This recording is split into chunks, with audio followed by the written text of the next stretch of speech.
और यहाँ पे आप देख रहे हो कि मंथली अगर आप अपना 500 रुपये इन्वेस्ट करते हैं, वो सीधा सीधा 1,07,00,000 रुपए बन चुके हैं। जो चीज आप 1,00,000 रुपए में खरीद सकते थे, वो अगले साल आपको 1,08,000 में मिलेगा। अल्टीमेटली आपका पैसा 4,000 डाउन चला गया भाई। तो अगर आप इस फंड के अंदर इन्वेस्ट करना शुरू करते हो, मैं आपको प्रैक्टिकली दिखाने वाला हूं कि कैसे आपके 500 रुपए आपको करोड़ों रुपए बना के दे सकते हैं। कैन यू इमेजिन, आपने सिर्फ 500 रुपए को करोड़पति बना दिया। मिडिल क्लास फैमिलीज में हर एक इंसान जी तोड़ मेहनत करता है, बहुत मेहनत करता है, थोड़ा पैसा कमाता है, पाई पाई जोड़ता है, पर हर किसी के सपने बहुत बड़े होते हैं। बट आपने कभी ये सोचा है कि इन्वेस्टमेंट करने से हमें इतना डर क्यों लगता है भाई? आपने ये भी जरूर सुना होगा, आई एम डैम श्योर, कि स्टॉक मार्केट एक जुआ है, स्टॉक मार्केट गैम्बलिंग है और आपका पूरा कमाया हुआ पैसा, मेहनत का सारा उसके अंदर बर्बाद हो सकता है। इन्वेस्टमेंट्स हमारे दिमाग के हिसाब से सिर्फ एक्सपर्ट लोगों के लिए, जिनके अंदर बहुत ज्यादा नॉलेज है इस फील्ड की। अब ये जो सारी धारणाएं हैं, ये हमारे दिमाग में एक बहुत बड़ा डर पैदा करती है, जिसकी वजह से हमारा पैसा जो है बैंक अकाउंट में ही सड़ता है। एंड कहीं ना कहीं इन्फ्लेशन, जो महंगाई है, वो आपके पैसे को साइलेंटली खत्म करता चला जाता है। पर कैसा रहेगा अगर मैं आपको ये बताऊं आज कि पिज्जा की कॉस्ट जो होती है ना एक बार की, उतना पैसा इन्वेस्ट करके 1 करोड़ रुपए का कॉर्पस जनरेट कर सकते हो। Sounds unbelievable right? आज की वीडियो के अंदर स्टेप बाय स्टेप मैं आपको एग्जैक्टली करके दिखाने वाला हूं कि कैसे 500 रुपए 1 करोड़ रुपए बन सकते हैं। क्योंकि पिछली वीडियो में हमारे को बहुत सारे लोगों ने कमेंट करके बोला कि सर ये बताइए इन्वेस्टमेंट का पहला स्टेप क्या होना चाहिए, कैसे मैं शुरू करूं। तो आज की वीडियो में मैं आपको अपनी जर्नी में, मैंने जब पहली बार इन्वेस्ट करना शुरू किया था, कैसे किया था, क्या किया था, वो सारी चीजें आपके साथ शेयर करने वाला हूं। तो भाई साहब, अगर आपको लगता है कि इन्वेस्टमेंट करना रिस्की है, तो मैं आज प्रूव कर दूंगा इस वीडियो के अंदर कि आप जिंदगी का सबसे बड़ा रिस्क ले रहे हो अगर आप इन्वेस्टमेंट नहीं कर रहे। बिल गेट्स कहते हैं कि अगर आप गरीब पैदा हुए हो तो आपकी गलती नहीं है, बट अगर आप इस दुनिया में गरीब मर जाते हो तो आपके अलावा और किसी की भी गलती नहीं। क्योंकि जो भी कुछ चाहिए ना, नॉलेज हो, कुछ भी अमीर बनने के लिए, वो सारी की सारी नॉलेज, वो सारा का सारा एग्जीक्यूशन, वो सारे के सारे लोग जिनकी मदद से आप अमीर बन सकते हो, वो सब आज 21st सेंचुरी में अवेलेबल है। तो अगर आप गरीब मर गए तो आपकी ही गलती है। तो अगर आप सच में अमीर बनना चाहते हो, जो कि आप चाहते हो ऑब्वियसली, तभी आप इस वीडियो पे आए हो, तो इस वीडियो को बिल्कुल एंड तक देखना, क्योंकि ये आपकी जिंदगी का सबसे बड़ा फाइनेंशियल लेसन साबित हो सकता है। तो चलिए शुरू करते हैं। सबसे पहले अगर आप इन्वेस्टमेंट करना चाहते हो तो आपके पास होनी चाहिए इनकम। कहीं ना कहीं से आप पैसा कमाएंगे। अब जब कोई इंसान पैसा कमाता है तो वो क्या क्या कर सकता है अपने पैसे के साथ? सबसे पहली चीज, वो कहीं ना कहीं पैसे को उड़ाएगा, खर्चा करेगा। तो हमारे अंदर एक बचपन से अर्ज होती है कि जैसे ही मैं पैसा कमाना शुरू करूंगा, उसके बाद मुझे गाड़ी भी चाहिए, मुझे बाइक भी चाहिए, मुझे फोन भी चाहिए।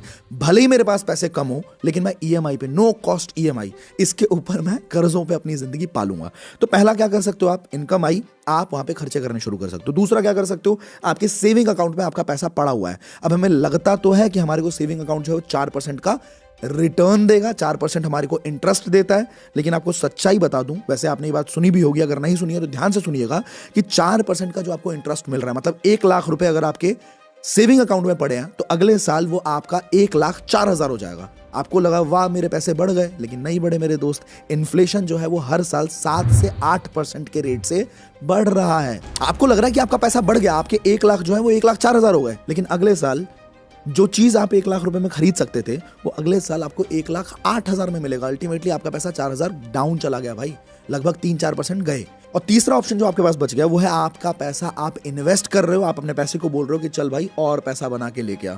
Money works for you. आप अपने पैसे को जब काम पे लगाएंगे तो वो पैसा और ज्यादा पैसा लेके आएगा। रॉबर्ट कियोसाकी के बारे में आपने सुना होगा, जो कि रिच डैड पुअर डैड के ऑथर रहे हैं। रिच डैड पुअर डैड पूरी दुनिया में बहुत वायरल किताब है और इनको, रॉबर्ट कियोसाकी को, one of the best financial advisor बोला जाता है। तो इन्होंने अपने किताब में पहले चैप्टर में ये लाइन लिखी है कि rich never works for money. अमीर आदमी पैसे के लिए काम ही नहीं करता, they make their money work for them.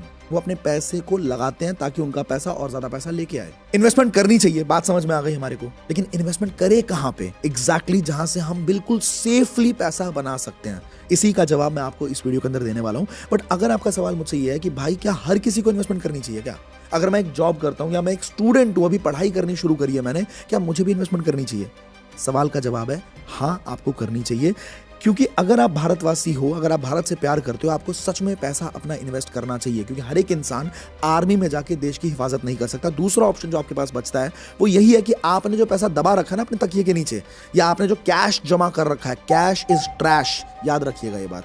Cash जो आपके पास पड़ा हुआ है, अगर आप उन पैसे को कंपनीज को दे दो, आपने पैसा अपना इन्वेस्ट कर दिया, जो कंपनीज भारत की जीडीपी को बढ़ाती हैं, आपने बोला कि भाई ये लो मेरा पैसा, आप अपने बिजनेस को बढ़ाओ, भारत की जीडीपी को बढ़ाओ, तो ऑब्वियसली इनडायरेक्टली आप भारत के ग्रोथ में योगदान दे रहे हो, तो आपको पैसा अपना सच में काम पे लगाना ही चाहिए। अब कई लोगों के दिमाग में ये डर होता है कि सर कंपनी भाग गई तो।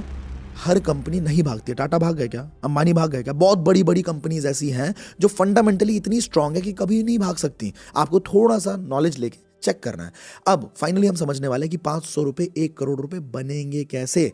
और मैं आपको सच बता रहा हूं, ये बात आपको कोई भी ब्रोकर, कोई भी बंदा नहीं बताने वाला है, क्योंकि इसके अंदर 0% का कमीशन है। किसी को कोई फायदा नहीं होने वाला। इस वजह से ये जानकारी कभी भी कोई इन्वेस्टमेंट बैंकर, कभी भी कोई म्यूचुअल फंड एक्सपर्ट, कभी भी कोई ब्रोकर आपको नहीं बताएगा। अब देखिए, आप इन्वेस्टमेंट कहीं भी कर सकते हो। आप गोल्ड में कर सकते हो, बॉन्ड्स में कर सकते हो, डेट फंड के अंदर कर सकते हो, रियल एस्टेट के अंदर कर सकते हो, आप इक्विटी मार्केट में कर सकते हो, जिसको स्टॉक मार्केट भी बोलते हैं।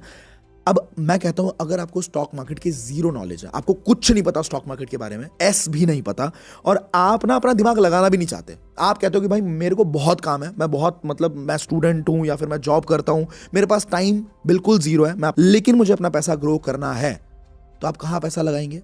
आप एक वर्ड याद रखिएगा, एक फंड याद रखिएगा, लिख लीजिए कहीं पे, निफ्टी इंडेक्स फंड। अब ये क्या होता है आगे मैं बताने वाला हूं आपको, लेकिन निफ्टी इंडेक्स फंड के अंदर आप अपना पैसा इन्वेस्ट करेंगे। आपको 1% का दिमाग लगाने की जरूरत नहीं है, लेकिन आपका पैसा आपको ग्रो होता हुआ ही दिखेगा। तो अगर आप इस फंड के अंदर इन्वेस्ट करना शुरू करते हो, मैं आपको प्रैक्टिकली दिखाने वाला हूं कि कैसे आपके 500 रुपए आपको करोड़ों रुपए बना के दे सकते हैं। आप आए जैसे मर्जी हो इस दुनिया में, आप इस दुनिया से करोड़पति बन के जा सकते हो। तो आ चुके हो आप स्क्रीन के ऊपर, और यहां पे आप देख रहे हो कि मंथली अगर आप अपना 500 रुपए इन्वेस्ट करते हैं और आपको 15% का रेट ऑफ इंटरेस्ट मिलता है, जो कि बहुत ही ज्यादा आसान है अगर आप निफ्टी इंडेक्स फंड में इन्वेस्ट करते हो तो। अब ये फंड क्या होता है थोड़ी देर में आपको बताने वाला हूं मैं आपको। अगर आप 15% का रेट ऑफ इंटरेस्ट ले लेते हैं और आपने मान के चलो 18 साल की उम्र में इन्वेस्ट करना शुरू कर दिया, क्योंकि मुझे पता है मेरी जो YouTube की जनता है, ज्यादातर लोग 18 साल से 22 साल की कैटेगरी में आते हैं, तो मैं मान के चल रहा हूं कि आपकी उम्र अभी 18 साल के आसपास की है और आपने इन्वेस्ट करना शुरू किया। आप 18 साल की उम्र से लेके 7 या 8 साल तक आप इन्वेस्ट करते हो। लेट्स सपोज आप 8 साल तक इन्वेस्ट करते हो, आपकी उम्र हो गई अब 26 की उम्र हो गई आपकी, करेक्ट? तो आपने टोटल अमाउंट जो इन्वेस्ट किया वो था 48,000।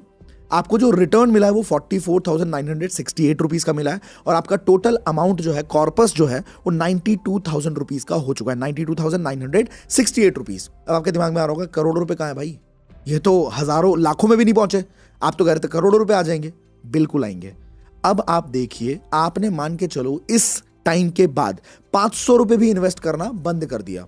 आपने 8 साल तक 500 रुपए महीने का इन्वेस्ट किया, आपने उसके बाद वो भी बंद कर दिया, लेकिन इस पैसे को आपने बाहर नहीं निकाला, इस पैसे को आपने ग्रो होने के लिए छोड़ दिया, और हर साल यहां पे कंपाउंडिंग लगता चला जाएगा, कंपाउंड इंटरेस्ट लगता चला जाएगा। और जब आप रिटायर होंगे अपनी जिंदगी के अंदर, रिटायरमेंट की एज क्या होती है दोस्त? 60 साल की उम्र में ऑलमोस्ट एक इंसान रिटायर होता है, करेक्ट? अब आपने ये पैसा लगा हुआ छोड़ दिया 26 साल की उम्र के अंदर, और उसके बाद ये पैसा अपने आप मल्टीप्लाई हो रहा है। हम दूसरे स्क्रीन पे आए हैं यहां पे, और वन टाइम मान के चलो 92,968 रुपीज किसी ने इन्वेस्ट किया, किसी ने वहां पे पड़े हुए छोड़ दिया, और 34 साल की उम्र बच गई। 26 साल के बाद 34 साल की उम्र और बची, जिसमें एक इंसान जो है 60 साल की उम्र तक पहुंचेगा, करेक्ट है? और 15% का रेट ऑफ इंटरेस्ट मिला, क्योंकि निफ्टी के अंदर 15% का रेट ऑफ इंटरेस्ट मिला बहुत ज्यादा आसान है। तो कंपाउंडिंग इंटरवल हम कर रहे हैं, एक साल में एक बार कंपाउंड कर रहा है इनका पैसा, और ये देखिए 92,000 रुपीज जो थे वो सीधा सीधा 1,07,00,000 रुपए बन चुके हैं। Can you imagine? आपने सिर्फ 500 रुपए से अपने आप को करोड़पति बना दिया। कभी कभी दिमाग में आता है, जब मैं ये चीजें सीखता हूं ना, तो मेरे को लगता है कि अगर यही नॉलेज हमारे दादाजी के पास होती, हमारे पिताजी के पास होती, और अगर उन्होंने सही टाइम पे इन्वेस्ट करना शुरू कर दिया होता, तो आज सच में हालात बहुत अलग होते, आपकी जिंदगी के भी, मेरे जिंदगी के भी। तो ये बहुत डीप नॉलेज है। अब कई लोगों के दिमाग में आता है कि यार मैं ना अभी तो बहुत छोटा हूं यार, मैं अभी इन्वेस्ट नहीं करूंगा, मैं थोड़े टाइम बाद सीख लूंगा, अभी तो सीख ही लिया है, वीडियो देख ली, अब 4 साल बाद भी इन्वेस्ट करना शुरू कर देंगे, क्या फर्क पड़ता है भाई? एक साल से कितना फर्क पड़ता है मैं आपको दिखाता हूं। अगर यही पैसा मान के चलिए आपने 4 साल कम कर दिए, तो आपके जो 1 करोड़ का कॉर्पस था वो सीधा 60 लाख के कॉर्पस पे आ गया, मतलब 40 लाख रुपए कम हो गए सिर्फ 4 साल के अंदर।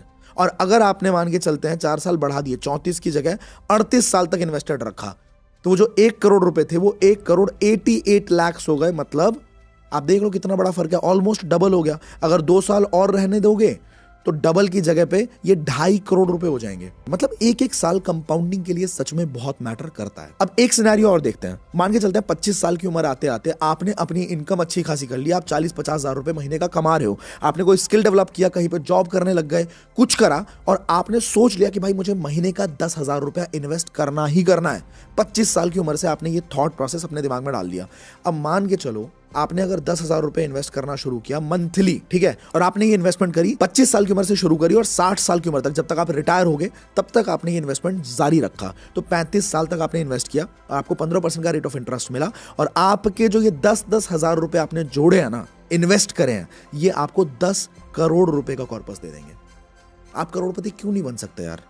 बट बात यह है कि ये बातें हमें कोई सिखाता ही नहीं है, ना हमारे कभी स्कूल ने सिखाया, ना हमारे किसी कॉलेज ने सिखाया, ना किसी फाइनेंशियल इंस्टीट्यूशन ने सिखाया। कोई भी अमीर आदमी ये चाहता ही नहीं है कि आप अमीर बनो। अमीर आदमी कभी भी अपने सीक्रेट्स बताएगा क्यों? और कोई भी मिडिल क्लास आदमी जो होता है ना, इसके दिमाग में एक ही चीज रहती है, चकाचौंध देखता है हमेशा कि यार ये इतना अमीर हो गया, ये इसने इतना पैसा बना लिया। कभी भी उनसे सीक्रेट जानने की कोशिश भी नहीं करता कि वो अपना पैसा बढ़ा कैसे रहे। अब आ जाते हैं वापस हमारे टॉपिक पे कि निफ्टी होता क्या है, निफ्टी इंडेक्स फंड क्या होता है, हमें इसमें क्यों इन्वेस्ट करना चाहिए। अब देखिए, अगर स्टॉक मार्केट में आप इन्वेस्ट करना चाहते हो तो आप पहला तो इन्वेस्ट करते हो इक्विटी के अंदर डायरेक्टली। आपने कोई भी कंपनी देखी, आपने उसकी प्रॉपर एनालिसिस करी और आप डायरेक्टली उसके इक्विटी में इन्वेस्ट कर देते हो, आप स्टॉक्स ले लेते हो। अब यहां पे चाहिए बहुत सारा दिमाग, बहुत सारा आपको एकदम नॉलेज चाहिए, आपको सीखना पड़ेगा, समझना पड़ेगा, टाइम लगाना पड़ेगा। अब दूसरा तरीका है म्यूचुअल फंड। आपने सुना होगा म्यूचुअल फंड सही है, पर ये सही तो है, समझ लेंगे इसे, लेकिन ये होता क्या है म्यूचुअल फंड? म्यूचुअल फंड का मतलब है एसेट मैनेजमेंट कंपनी जो आपके एसेट्स को मैनेज कर सकती हैं। और ये क्या करती है, पब्लिक से पैसा लेती है और अपना खुद का एक फंड होता है इनका। ये अपना खुद का, यहाँ पे एक्सपर्ट्स बैठे होते हैं, बहुत अच्छी नॉलेज होती है इनके पास। ये अपना एक फंड बनाते हैं, अलग अलग इंडस्ट्री के अलग अलग कंपनीज के स्टॉक्स उस फंड के अंदर रखते हैं, और जब आप पैसा इन्वेस्ट करते हो म्यूचुअल फंड के थ्रू तो आपको यूनिट्स मिलते हैं, उसी फंड के यूनिट्स मिलते हैं। मतलब एक फंड बना हुआ है, उसी के 10 यूनिट्स मिले, 20 यूनिट्स मिले, 50 यूनिट्स मिले, मतलब आपको किसी एक कंपनी का स्टॉक नहीं मिला है, आपको उन सारी कंपनीज का स्टॉक मिल गया है जो उस फंड के अंदर ऑलरेडी इस म्यूचुअल फंड के जो भी मैनेज कर रहा है उसने खरीद के रखा हुआ है। आई होप आपको ये बात समझ में आई होगी। सिमिलरली एक म्यूचुअल फंड का ही नाम है निफ्टी इंडेक्स फंड। अब ये निफ्टी इंडेक्स फंड होता क्या है, कैसे आंख बंद करके मैं इसमें इन्वेस्ट कर दूं, क्या फायदा मिलेगा? बहुत सिंपल है, 2 स्टॉक एक्सचेंजेस है जहां पे आप शेयर्स खरीदते हो, शेयर्स बेचते हो। National stock exchange, Bombay stock exchange. तो एनएसई में 2600 से ज्यादा कंपनीज लिस्टेड है। तो जब आप ये सुनते हो ना कि स्टॉक मार्केट ऊपर चला गया, नीचे चला गया, मतलब सिंपल है, अगर ज्यादातर कंपनीज ऊपर जाएंगी तो मार्केट ऊपर चली जाएगी, अगर ज्यादातर कंपनीज नीचे गई तो मार्केट नीचे चली आई। इसी को मेजर करने के लिए बनाया जाता है इंडेक्स फंड। मतलब अगर आप इंडेक्स फंड में पैसा लगा रहे हो तो आप ऑटोमेटिकली पूरे मार्केट में पैसा लगा रहे हैं। तो अब आप फाइनली याद रखना कि आप अपना पैसा इन्वेस्ट करने वाले हो निफ्टी 50 इंडेक्स फंड में। निफ्टी 50 का मतलब क्या है कि जो टॉप की 50 कंपनीज है ना पूरे हिंदुस्तान में, जो कंपनी सबसे ज्यादा बड़ी कंपनीज हैं मार्केट कैपिटलाइजेशन के हिसाब से, जैसे कि आपकी रिलायंस है, आपकी टाटा है, आपका हिंदुस्तान यूनिलीवर है, इस तरह की जो बड़ी कंपनीज है जिनका मार्केट कैप सबसे ज्यादा बड़ा है, वही आती है निफ्टी 50 के अंदर। मतलब आपका पैसा ऑटोमेटिकली भारत के टॉप 50 कंपनीज में लग चुका है। अब आपको कोई दिमाग लगाने की जरूरत नहीं है। अगर आपको भारत की ग्रोथ पे विश्वास है, अगर आपको लगता है कि इंडिया ग्रो करेगा, तो ऑब्वियस सी बात है आपका पैसा वहां पे ग्रो करेगा, आपको दिमाग लगाने की जरूरत ही नहीं है। अब मैं बोल रहा हूं कि निफ्टी में आपको 15% का रेट ऑफ इंटरेस्ट मिल जाएगा, लेकिन आप मेरी बात क्यों मानोगे? चलो एक बार कंप्यूटर स्क्रीन पे चलते हैं और आपको मैं दिखा देता हूं कि क्या निफ्टी ने अभी से पहले भी इतना ही ग्रोथ दिया है। हम अगर देखते हैं पिछले 1 साल में तो क्या निफ्टी ग्रो हुआ है? पिछले 1 साल में बिल्कुल नहीं हुआ।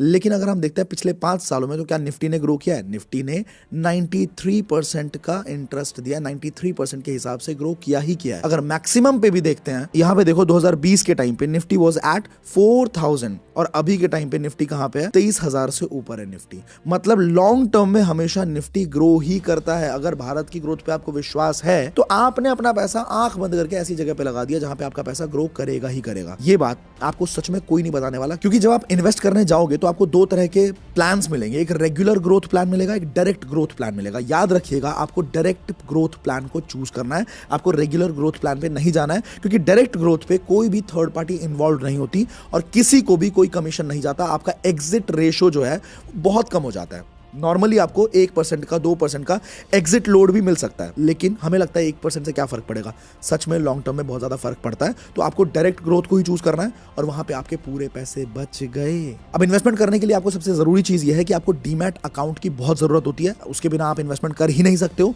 अगर आपने अभी तक अपना डीमैट अकाउंट नहीं खुलवाया, मैं आपको डिस्क्रिप्शन में लिंक दे दूंगा, आप वहां से डीमैट अकाउंट तुरंत ओपन कर सकते हो फ्री ऑफ कॉस्ट। उसके बाद इन्वेस्टमेंट करनी शुरू करो। मेरी बात याद रखना, आप जितनी जल्दी शुरू करोगे, एक भी दिन वेस्ट मत करना। जब मैंने इस तरह की नॉलेज मुझे पहली बार मिली थी ना, मैं सच में भाग के गया था। मुझे उस टाइम पे ग्रो को यूज़ करना नहीं आता था, एंजल वन, अपस्टॉक्स, इस तरह के कोई प्लेटफॉर्म को यूज़ करना नहीं आता था। तो मैं उस टाइम पे यूटीआई म्यूचुअल फंड के ऑफिस पे गया था कनॉट प्लेस में दिल्ली में, और खुद जाके पेपर वर्क करके कैसे कैसे मैंने किया था मेरे को याद है आज भी। उसमें बहुत मतलब मैनुअल पेपर वर्क बहुत ज़्यादा था, और वहाँ से मैंने इन्वेस्ट करनी शुरू कर दी थी। मैंने एक भी दिन वेस्ट नहीं किया था। मैं चाहता नहीं हूँ कि आप में से कोई भी इंसान एक भी दिन वेस्ट करे, क्योंकि सच में आपको बहुत बड़ा रिटर्न मिल सकता है। एक एक दिन की बहुत ज़्यादा कीमत है जब आप कंपाउंडिंग करवाते हो अपने पैसे को। अब अगर आपके दिमाग में ये सवाल है कि भाई ये तो हो गई बुढ़ापे की बात, बहुत लोग ये भी लिखते हैं, पिछले कमेंट के अंदर लिखा था कि सर 60 साल में इतना पैसा आ जाएगा तो क्या ही फायदा है। भाई आज तुम्हारे पास क्या ऐसा प्लान है और क्या ऐसी गारंटी है कि 60 साल की उम्र में तुम करोड़पति बनोगे? क्या 60 साल की उम्र में तुम वैसे नहीं आओगे क्या? इंसान ने मेरे से पूछा कि अगर मुझे अपनी फील्ड में मास्टर बनना है तो कैसे बन सकता हूं मैं, आपकी तरह मैं बात कैसे कर सकता हूं, आप सेल्स में इतने अच्छे हो, मैं सेल्स कैसे कर सकता हूं? मैंने ये किताब में पढ़ी थी किसी कि आपको 10,000 घंटे का टाइम लगता है किसी भी फील्ड में। अगर आप एक्सपर्ट बनना चाहते हो ना, अगर आप एडिटिंग में एक्सपर्ट बनना चाहते हो, ग्राफिक डिजाइनिंग में बनना चाहते हो, आप पब्लिक स्पीकिंग में एक्सपर्ट बनना चाहते हो, आपको 10,000 घंटे उस स्किल को देना पड़ेगा, जिसका मतलब है लगभग 7 साल का टाइम लगेगा। अब उस बंदे ने बोला सर 7 साल लग जाएंगे? 7 साल, आज मैं 18 साल का, मतलब 25 साल की उम्र में जाकर मैं मास्टर बनूंगा। तो मेरा कहना यह था कि क्या 7 साल के बाद तू 25 साल का वैसे नहीं होगा? सिंपल बात है ना। अगर तू एक स्किल पे ध्यान नहीं भी दे, तू अपनी अय्याशी करे, मजे करे, घूमे फिरे, तब क्या तुम अगले 7 साल बाद 25 साल के नहीं होगे? तो भाई जब होने ही वाले हो, टाइम वैसे भी निकलने ही वाला है, तो कर लो ना, एक स्किल के ऊपर फोकस कर लो ना। 25 साल की उम्र में कम से कम मास्टर तो बन जाओगे अपनी फील्ड के। तो सवाल यही है, मैं आपको बोलना चाहता हूं सच में, कि आप आज से इन्वेस्ट करना शुरू करो, ताकि 60 साल की उम्र तक आपके पास बहुत अच्छा खासा कॉर्पस हो और आपको जिंदगी में कभी टेंशन ना हो। आप 500 की जगह पे 10,000 इन्वेस्ट कर लो यार, आप 20,000 इन्वेस्ट करना शुरू करो। आप कैलकुलेटर में खुद कैलकुलेट करके देखो कि कितना ज्यादा पैसा आप बना सकते हो। 500 रुपए बचाओ और अपनी जिंदगी के लिए इन्वेस्ट करो, क्योंकि आपकी जिंदगी बहुत खूबसूरत हो जाएगी जब आप उसका रिटर्न देखोगे। सेकेंडली, अगर आप चाहते हो कि जल्दी पैसा कैसे आएगा सर, 4 साल में 5 साल में पैसा कैसे आएगा, तो इसके लिए भी कमेंट के अंदर आप मेरे को बताओ। इसके ऊपर भी वीडियोस आ जाएंगे। आपको सिंपल है, आपको बिजनेस करना पड़ेगा, आपको अपने स्किल को डेवलप करना पड़ेगा, आपको कुछ ना कुछ ऐसा बिजनेस करना पड़ेगा जिससे आप जल्दी पैसा बना पाओ। और जितना ज्यादा आप प्राइमरी सोर्स ऑफ इनकम बढ़ाओगे, पिछली वीडियो में भी बोली थी ये बात, फिर बोल रहा हूं, प्राइमरी सोर्स पे फोकस करो, पैसा बनाओ और उसके बाद ज्यादा से ज्यादा पैसा इन्वेस्ट करना शुरू करो, ताकि आप सिर्फ 1 करोड़ क्यों भाई, 1,000 करोड़ भी तो पॉसिबल है और लोगों ने कमाया है, राइट? आप भी कर सकते हो। अगर आप इस चैनल पे पहली बार आए हो तो इस चैनल को सब्सक्राइब जरूर कर लेना, ताकि अगली वीडियो जब मैं लेके आऊंगा, जिसमें मैं बताने वाला हूं आपको कि 8 ऐसी कौन सी गलतियां हैं जो कि अमीर आदमी कभी नहीं करता, बिल्कुल अवॉइड करता है, लेकिन मिडिल क्लास आदमी करता ही करता है। तो ये मैं अगली वीडियो में बताने वाला हूं। चैनल को सब्सक्राइब कर लीजिएगा ताकि इस तरह की कोई भी वैल्यूएबल वीडियो आपसे मिस ना हो। और अगर आप जानना चाहते हो कि स्टॉक मार्केट के अंदर आप पहला कदम कैसे रखेंगे, तो आप राइट वाली वीडियो को देख सकते हो।